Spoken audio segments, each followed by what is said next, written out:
Commander? Do you have a few minutes to talk? One-on-one? I'm sorry, Commander. I need to get my duties squared away. I wouldn't mind talking more later, though. Dismissed, Chief. Ma'am.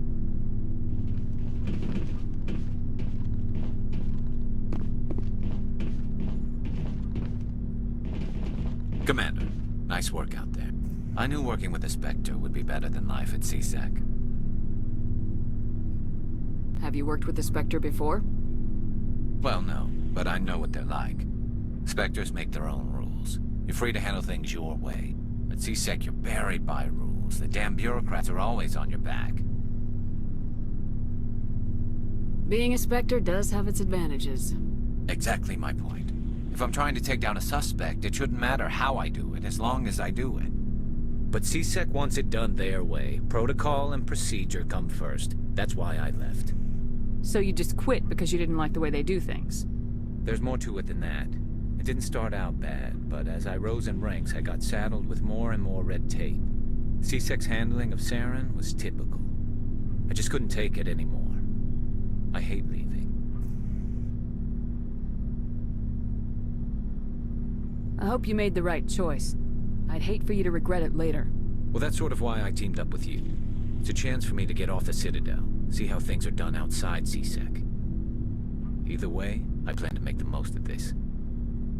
And without CSEC headquarters looking over my shoulder, well, maybe I can get the job done my way for a change.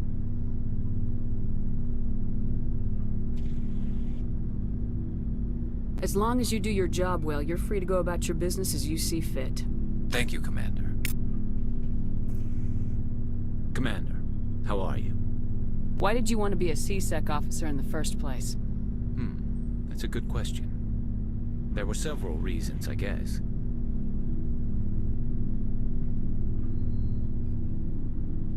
Like what? Probably the same as most officers. I wanted to fight injustice, wanted to help people. I guess my father had something to do with it, too. He was CSEC, one of the best. I grew up hearing about his accomplishments or seeing his picture on the vids after a big arrest. He's taking my resignation pretty hard.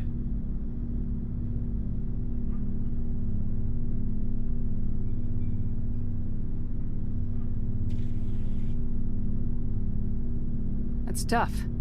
But you'd think he'd be impressed you're going after Saren. My father's a CSEC man to the bone. Do things right, or don't do them at all, he says. He thinks I'm being too rash, too impatient. He's worried I'll become just like Saren. He actually talked me out of becoming a Spectre when I was younger, for the same reasons.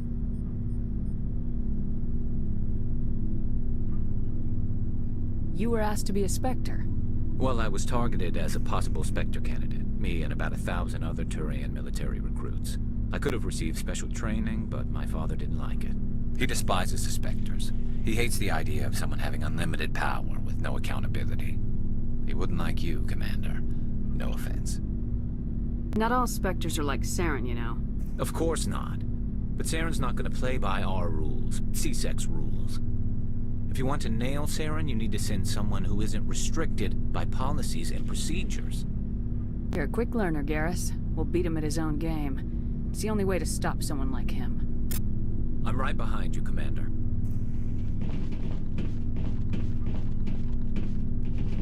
Hey, Commander. Looking for some extra supplies before you head out? What have you got? Whatever you want. Armor, weapons, mods. It's not standard Alliance issue, but that's not necessarily a bad thing. Well, as long as you don't mind paying for it. Why should I pay you for my weapons and armor? My stuff doesn't come from the Alliance. I have to purchase it myself, and it's not cheap. Hell, the licenses alone have set me back more than I'd like. But no licenses, no goods. Without the goods, I'm out of a job. Let's see what you got. You bet, Commander.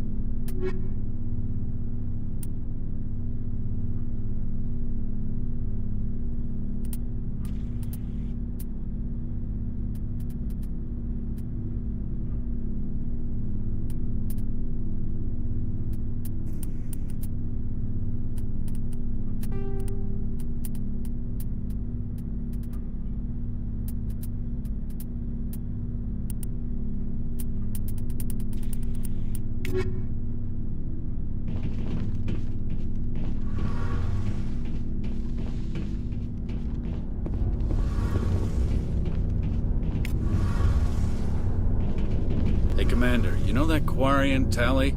She's been spending all her time down here asking me about our engines. I'll tell her to leave you alone. What? No, she's amazing. I wish my guys were half as smart as she is. Give her a month on board and she'll know more about our engines than I do. She's got a real knack for technology, that one. I can see why you wanted her to come along. I figured she'd be a real asset to the team. You got an eye for talent, Commander, but I'm guessing that's not why you came down here. I want to know more about the Normandy. She's the best ship I've ever served on, probably the fastest vessel ever designed. And she's the only one using the new Tantalus drive core. What's so special about the Tantalus drive core? Proportionally, it's about twice the size of any other vessel. Not only are we faster, but we can run at FTL speeds longer before we have to discharge the core. Fill me in on the IES stealth system. How does it work exactly? You can't hide a ship out in space. They emit too much heat and radiation. Too easy for sensors to pick them up, unless you find a way to capture those emissions. So our stealth systems trap the energy we give off in storage sinks built into the ship itself. No emissions to give away our location. Eventually the sinks have to be vented. More than a few hours silent running and they overheat. Cook us inside our own hull. There's no way for anyone to detect us?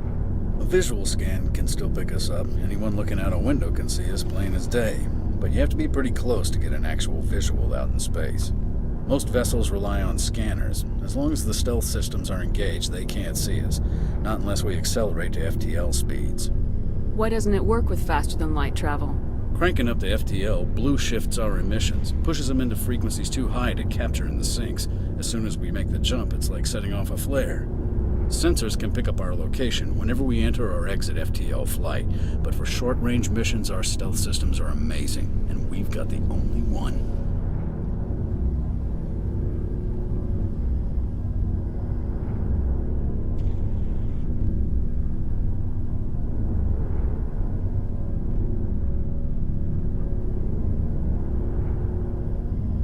Carry on, Adams.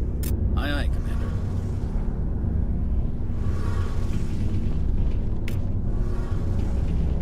Your ship's amazing, Shepard.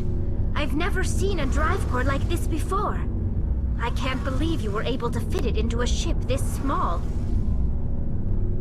I'm starting to understand why you humans have been so successful.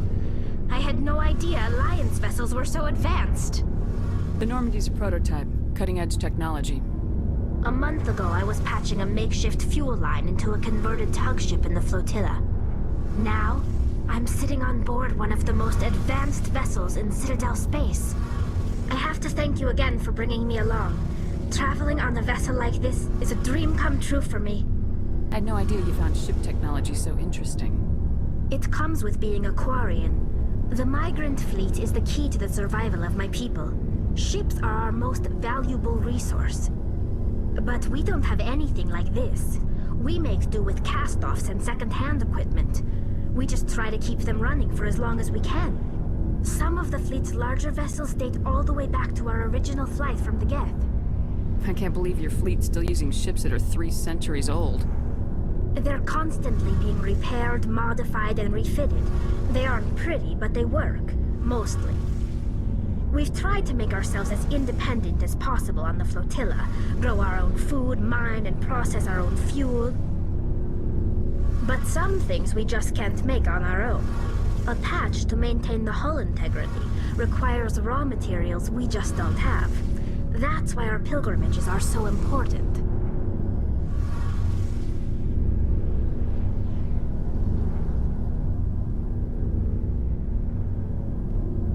I want to know more about the pilgrimage.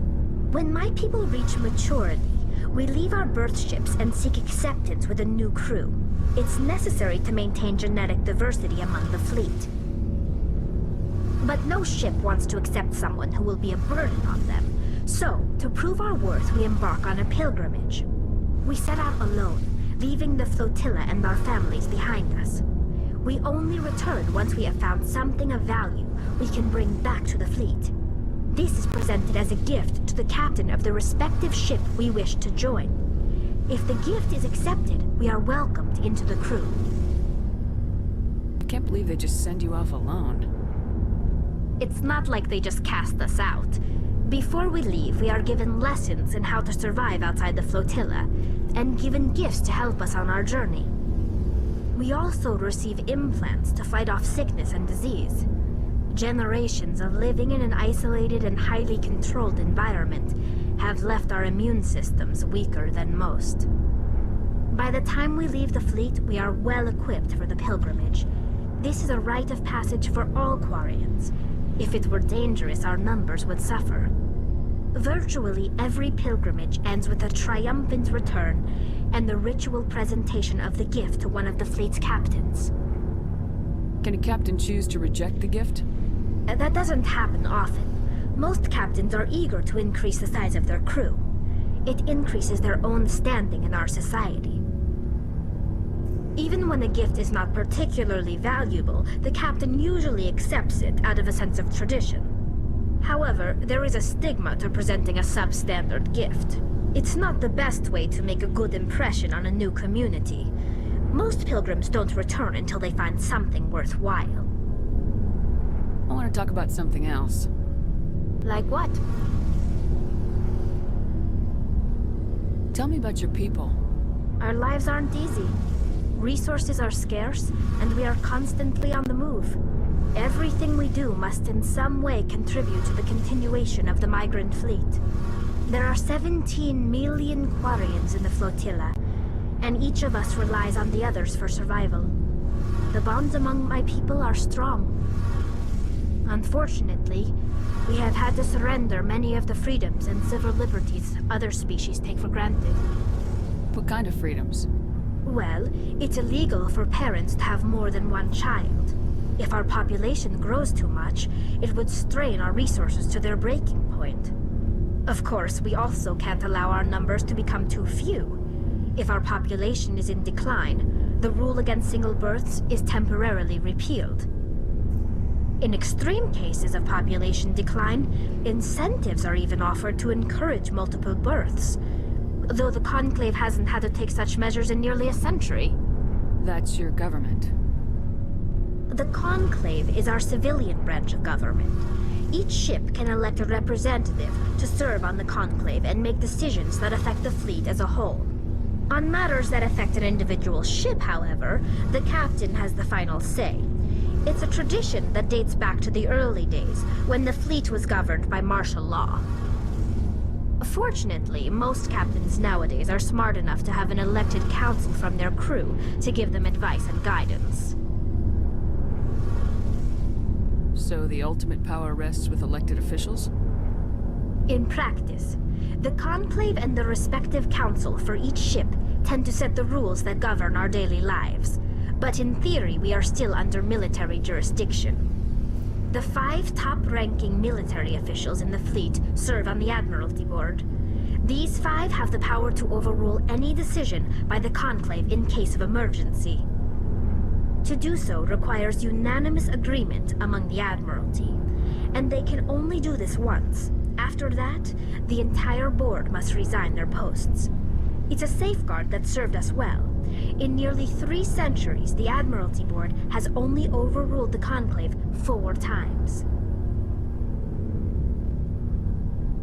I should go. See you later.